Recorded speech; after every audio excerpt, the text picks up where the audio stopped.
Active will. Freedom of will. BD0817 from March 19, 1939, taken from book number 17. Every thought directed into the spiritual requires the human being's full will and is therefore the human being's will which has become active, irrespective of whether the activity expresses itself mentally or in the exercise of works of love, which likewise first require the human being's thinking. The human being always has to turn to everything spiritual of his own free will by means of the willpower at his disposal.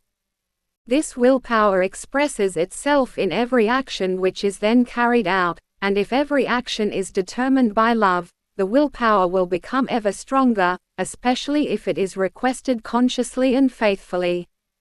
Then all resistance must also be overcome, the human being must also overcome himself, for he becomes strong in spirit the more his will becomes active in him.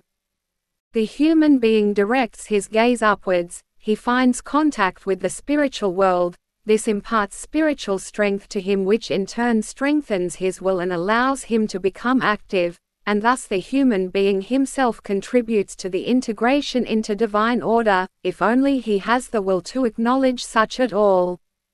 That he occupies himself with spiritual things is always a concession of his belonging to God, he demands back to desires to that which is his origin from eternity.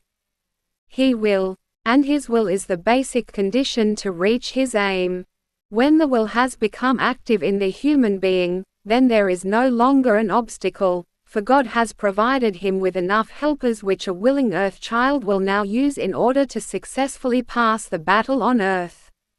For it has passed the test, it has used its freedom of will in the right way by consciously turning towards the Father in heaven. Amen.